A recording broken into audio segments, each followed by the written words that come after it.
Yes, students. Today we are going to discuss our session on principle of inheritance and variation. It is very important topic regarding boards और ये आपके लिए आगे सभी exams में इसमें से बहुत कुछ मिलेगा आपको। तो ये टॉपिक बहुत आराम से क्लियरली अच्छे से एक्सप्लेन कर रही हूँ मैं आपको, आप आराम से समझिएगा इसको। देखिए, हम सबसे पहले देखते हैं इनहेरिटेंस क्या होता है और वेरिएशन क्या होता है। इनहेरिटेंस यानी इनहेरिट करना, कैरेक्टर्स को पेरेंट्स से प्रोजेनी में जब वो जाते हैं तब उस टर्म के लिए हमारे पास क्या आता है, इनहेरिटेंस वर्ड आता है। और वेरिएशन का मतलब है जो हमारे अंदर अपने पेरेंट्स से अलग चेंजेस आए, दे आर कॉल्ड वेरिएशन। यानी इनहेरिट जो हमने किए और जो हमारे अंदर चेंजेस आए, that are inheritance and variation. ठीक है, तो सबसे पहले हम यहाँ पे बात करते हैं फादर ऑफ जेनेटिक्स, जो क्या थे, ग्रेगर जॉन मेंडल। इन्होंने इसके बारे में सबसे पहले देखा कि क्या चीज है वो ऐसी जिसकी वजह से कोई भी कैरेक्टर्स अपने पेरेंट्स से प्रोजेनी में वो ट्रांसफर होते हैं। ठीक है, तो उन सभी कैरेक्टर्स को समझने के लिए हमें ग्रेगर जॉन मेंडल ने एक टर्म दी उसे हम कहते हैं ट्रेट। ट्रेट्स को ही हम कैरेक्टर के नाम से भी जानते हैं, यानी किसी भी पर्टिकुलर चीज का अगर कोई कैरेक्टर है तो उसी को उसका ट्रेट कहेंगे। यानी किसी एक पर्टिकुलर कैरेक्टर के बिहाफ पे स्टडी करना, वो हम ट्रेट्स के बिहाफ पे करते हैं। हमें ग्रेगर जॉन मेंडल ने ये समझाया। उन्होंने सबसे पहले ये एक्सपेरिमेंट शुरू किया पी प्लांट के साथ।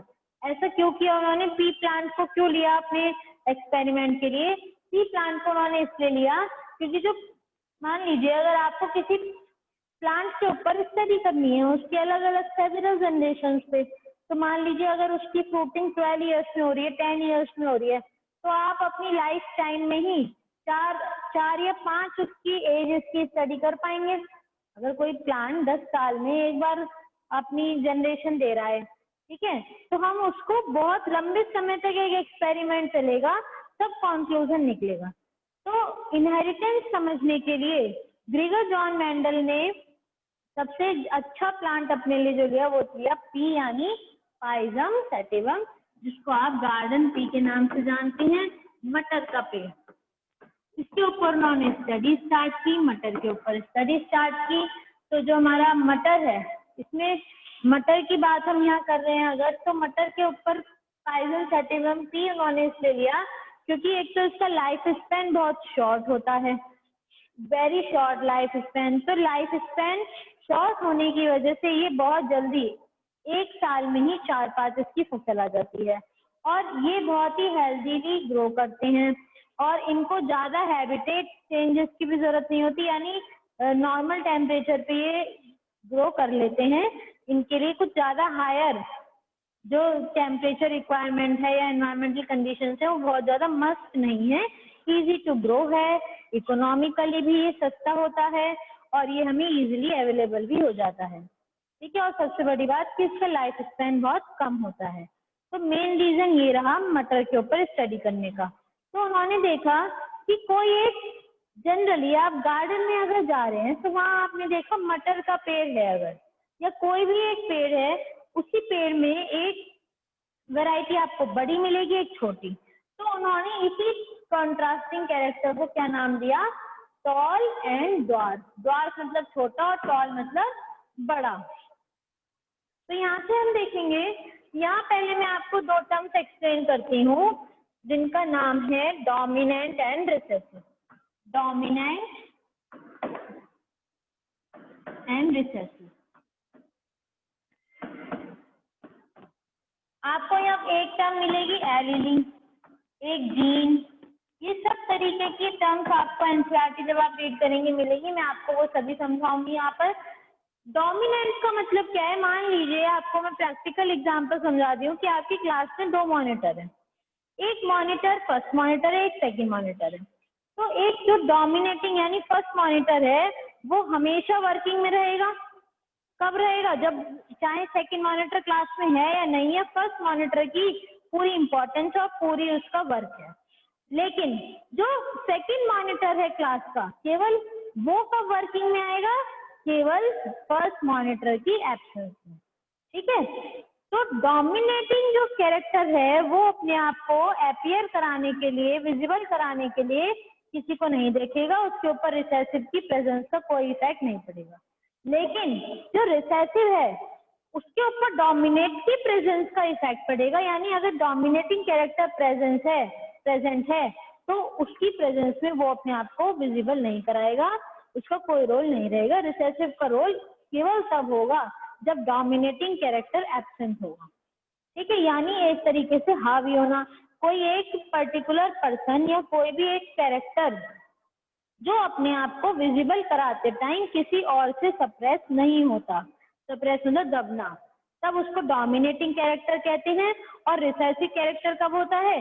जब कोई भी कैरेक्टर देखते टाइम, जब कोई किसी एक कैरेक्टर का उसके ऊपर इफेक्ट पड़ता है, यानी वो खुद को इंडिविजुअली तभी रिप्रेजेंट करेगा जब डोमिनेटिंग कैरेक्टर वहां ना हो। तो ये टर्म्स होती हैं डोमिनेंट एंड रिसेसिव। ठीक है, इसी तरीके से एक टर्म आपको यहाँ मिलेगी फिनोटाइप एंड जीनोटाइप।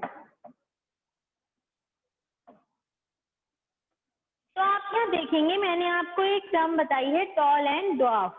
तो जब भी हमारे टॉल प्लांट्स होते हैं तो टॉल प्लांट्स को अपीयर कराने के लिए, यानी जब हम टॉल प्लांट्स की स्टडी कर रहे हैं तो हमने उनको कैपिटल टी और कैपिटल टी से रिप्रेजेंट किया और ड्वार्फ को स्मॉल टी और स्मॉल टी से रिप्रेजेंट किया। ठीक है, अब यहाँ पे एक टर्म हमारी और आ जाती है, एक तो टर्म मैंने आपको बताई फिनोटाइप, जीनोटाइप, ठीक है, और एक आ गई होमोजाइगस एंड हेटेरोजाइगस।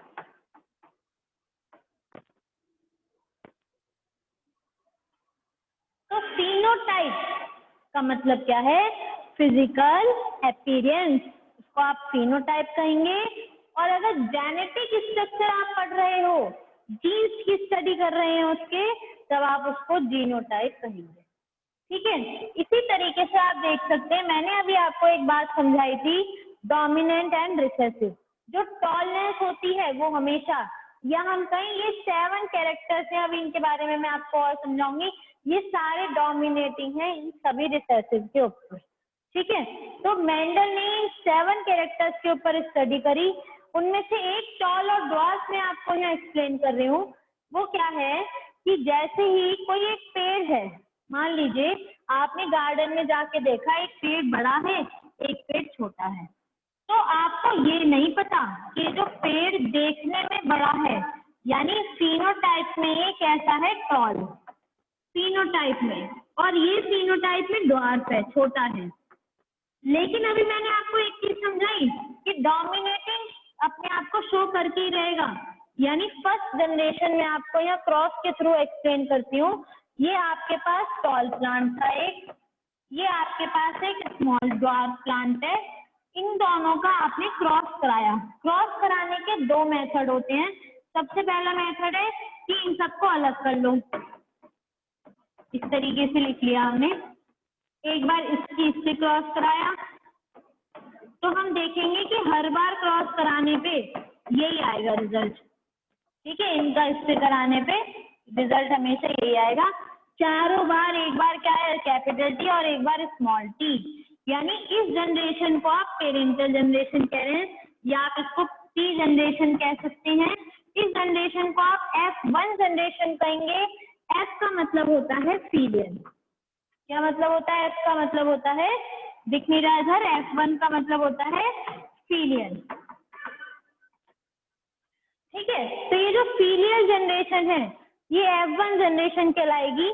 ठीक है, अब इस F1 जनरेशन में आप देखेंगे सारे पेड़ जो आए देखने में टॉल आए। पहली जनरेशन में एक पेड़ बड़ा था, एक छोटा था, टॉल था और ड्वार्फ था। जब उन दोनों की आपस में क्रॉसिंग हुई, सेक्सुअल रिप्रोडक्शन एक तरीके से हुआ, तब हमने देखा कि जो उनके सारे प्रोजेनी आए वो सारे बड़े आए, देखने में बड़े आए, यानी फिनोटाइप में वो कैसे हो गए, टॉल। लेकिन अगर हम उनके जीनोटाइप में जीन्स पे पहुंचे तो हमने देखा सारे कैसे हैं, एक कैपिटल टी है और एक स्मॉल टी है, और इसी को आप क्या कहेंगे, होमोजाइगस, हेटेरोजाइगस, टॉल। हाँ जी, तो हम यहाँ देखेंगे कि जो हमारी F1 जनरेशन आई, इसमें सारे प्लांट कैपिटल टी और स्मॉल टी आए। इस चीज के लिए हम टर्म यूज करते हैं हेट्रोजाइगस।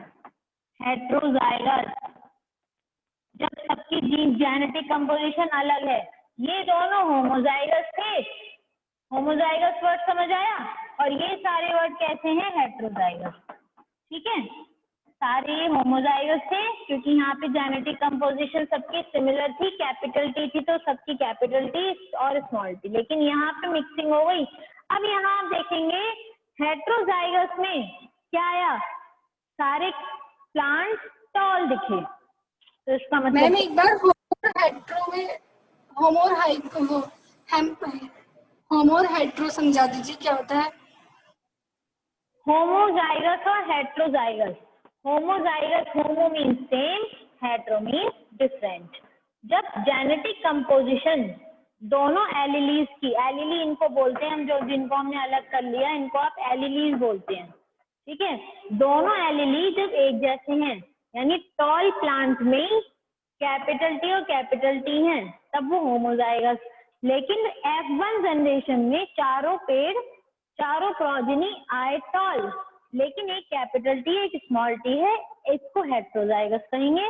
और यहाँ हमें एक बात और क्लियर हुई कि फर्स्ट जनरेशन में जो ड्वार्फनेस थी वो हाइड हो गई, यानी वो रिसेसिव कैरेक्टर है। तो जो ड्वार्फनेस है वो कैसा कैरेक्टर हो गई, रिसेसिव। अब आप क्या देखेंगे, देखिए आगे जो हमारा F1 जनरेशन है,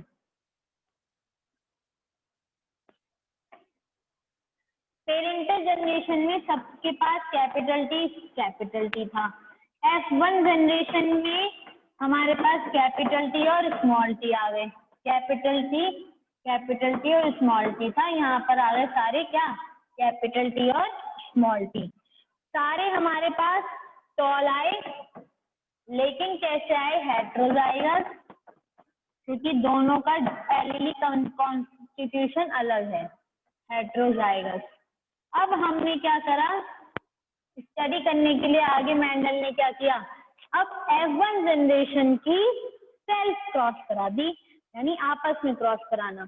अभी मैंने एक आपको क्रॉसिंग का मेथड बताया था, क्रॉसिंग का एक दूसरा मेथड होता है पुनीत स्क्वायर। जो पुनीत साइंटिस्ट थे उन्होंने स्क्वायर के थ्रू अपना ये मेथड दिया, ये था। मैं फिर से आपको ये समझाती हूँ। फर्स्ट जनरेशन में कैपिटल टी था, स्मॉल टी था, इससे इसके साथ क्रॉस कराने पे हमारे पास F1 जनरेशन में सारे प्लांट ऐसे आए। अब हमने इनकी सेल्फिंग करा दी, capital T capital T small T, इनकी सेल्फिंग कराई हमने, तो हमने देखा सेकंड जनरेशन में हमारे पास रेशो आया ऐसे, यानी अब हमारे पास कैपिटल टी भी आया, कैपिटल टी भी आया, स्मॉल टी भी आया। तो ये कौन सी जनरेशन है, F2 जनरेशन, F1 जनरेशन, और ये यहाँ पे पेरेंटल यानी P जनरेशन। तो हम यहाँ देख सकते हैं, हमें यहाँ पे 3-4 चीजें क्लियर हुई। सबसे पहले हमने समझा एलिली क्या होते हैं, जो ये कॉन्ट्रास्टिंग कैरेक्टर पेयर हैं, इनको अलग अलग सिंगली स्टडी करना, इसको हम एलिली कहते हैं। F1 जनरेशन, पेरेंटल जनरेशन में हमने देखा टॉलनेस और ड्वार्फनेस का हमने क्रॉस कराया, तो फर्स्ट जनरेशन में हमें चारों पेड़ टॉल मिले लेकिन हेट्रोजाइगस मिले, तो हमें होमोजाइगस और हेट्रोजाइगस टर्म क्लियर हुई। होमोजाइगस कब होता है, जब दोनों एलिली एक जैसे आए, और जब दोनों एलिली अलग अलग आए तब उसको हेट्रोजाइगस कहते हैं। फिर हमने डोमिनेंट और रिसेसिव पढ़ा कि डोमिनेटिंग नेचर जो है वो गार्डन में जब हमने देखा, एक बड़ा पेड़ लिया एक छोटा पेड़ लिया, उनकी क्रॉसिंग कराई, हमें जो नया पेड़ मिला वो बड़ा मिला। अब जो नए पेड़ मिले बड़े, उनकी क्रॉसिंग कराई, उनकी क्रॉसिंग करा के हमने देखा हमें 3 बड़े पेड़ मिले एक छोटा मिला। अब उन 3 बड़े पेड़ जो मिले उसी के बिहाफ पे हमने समझा फिनोटाइप और जीनोटाइप। फिनोटाइप और जीनोटाइप, यहाँ ध्यान से देखेंगे, फिनोटाइप और जीनोटाइप रेशो क्या है। हमने देखा फिजिकल अपीयरेंस के बिहाफ पे 3 बड़े आए, क्योंकि एक कैपिटल टी आया, 2 एक ही आए और एक ही आया, तो जीनोटाइप रेशियो तो ये हो गया homozygous tall ratio heterozygous tall, ratio homozygous dwarf. और फिनोटाइप रेशो में क्या आ गया? 3:1, यानी 3:1 एक और एक छोटा। तो ये है हमारा होमोजाइगस और heterozygous, tallness, dwarfness, phenotype, genotype.